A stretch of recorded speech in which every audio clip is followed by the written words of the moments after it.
Alright guys, hey, welcome back to my channel. It's Rick with BFTM Group.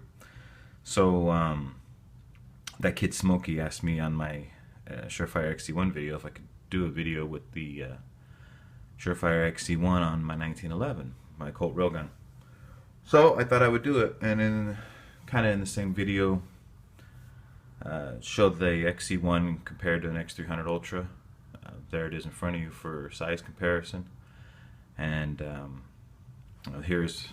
that's a new Vickers Tactical Wilson Combat 1911 Duty Mag. Just got those earlier in the week, picked up a bunch, and really like them so far.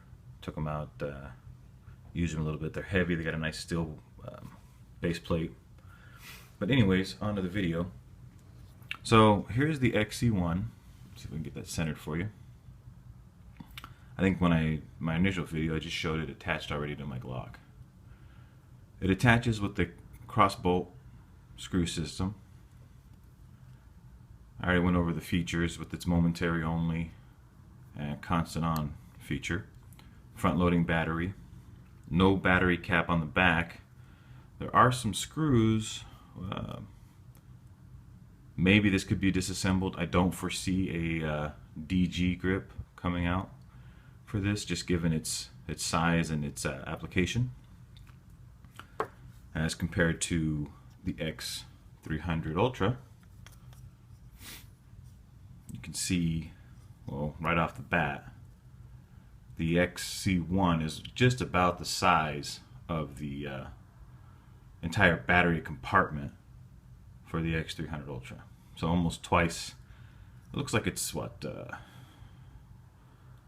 just over half, just a hair over half. Thickness, you can see right there, it's much thinner. Profile isn't that much. You go rail to rail, you can see right there. It's a much smaller package altogether. Ideally, because I think it was designed to primarily for the Glock 19. It fits perfectly, flush almost to the end, width, everything. Seems like it was designed just for a Glock 19. Incog, G-Code came out with the Incog holster that takes the Glock 19 with the XC1. So, on to ThatKidSmokey's request. So here's my Colt railgun, full-size 1911, 5-inch, government, pretty much style 1911. This is really super small on it.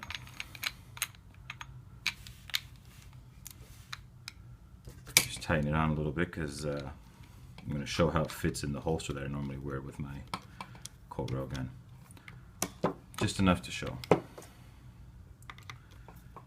So right off the bat, it barely just reaches the, get that out of the way so you can actually see the profile better, just to the end of the dust cover on the frame. To me, it's awkward looking. More importantly though, I don't know if I can show it on the video, it shadows the slide. You can see it right there at the top. So there's the shadow for the slide. So you're going to create a little shadow on your intended wherever the beam is being thrown. Here's my ALS holster for the railgun. It holds, but it doesn't actually lock now because there's too much play. The XC1 isn't long enough, so maybe an option, if this is something you would choose, would be a custom Kydex, simply because a standard Surefire holster will not retain your weapon while equipped with the Surefire XC1. So the beauty of the XC1 obviously is you've got the cross bolt mounting system. It goes onto your Glock right here, and you tighten it down and you forget about it. You don't have to take it off. Maintenance wise, it stays on your gun if you need to switch batteries out because they die, which batteries do, if you're not checking your batteries regularly, a good way to do that is before you deploy with it, give it, you know, a 10-second count and watch the beam. As the beam, if the beam dims during your 10-second count, switch your batteries out. The X300, obviously, once it's mounted, in order to switch the batteries, it has to come off the gun. That is kind of a downside, especially if you're with the new B and the thread, the crossbolt thread. So it's a little more permanent mounting, not as easy to quick on and off as this is. And as you can see, when this goes in the holster, it doesn't come out. And for those who aren't familiar, the ALS uses just this little thumb retention, locks it in through a device in here. This is the bolt that holds it on, that catches the top right here of the ejection port, and then with the light and the width top to bottom of the gun, holding it in the holster. I'm almost positive you won't be able to see it. You can kind of see the plastic that catches on it. All this does is move it out of the way. But you drop it in, you forget about it, you don't have to worry about active retention, it just locks into place, comes out. It's a level 1, it's not even really level. It's enough retention, it won't fall out while you're moving around, and it's quick enough to facilitate a quick draw. And if anybody's yanking on it, you know, better go to your weapon retention techniques.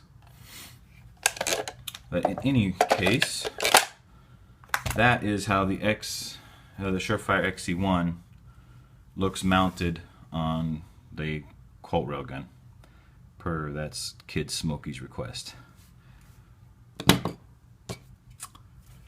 Little sidebar. These are really nice magazines. Just wanted to touch on them real quick. I might do a video comparing them to the ETM and the 47D and just a standard Colt 7-8 round flush fit steel mag. These are heavier than normal. They're a little more durable. You don't have a lot of witness marks for round count, just the one when you're at 8. It lets you know. I don't have the data sheet in front of me to talk about the technology put into this magazine. And I might do that in a future video, but these are very nice. If you look, they are longer than standard. Sticks out quite a bit, but if I had to dump that mag because of a malfunction, that's pretty good purchase area. Alright, well, thank you for watching. Like and subscribe, and I have some more videos coming out. I've got some new things I'm going to want to go over. Alright, thanks guys.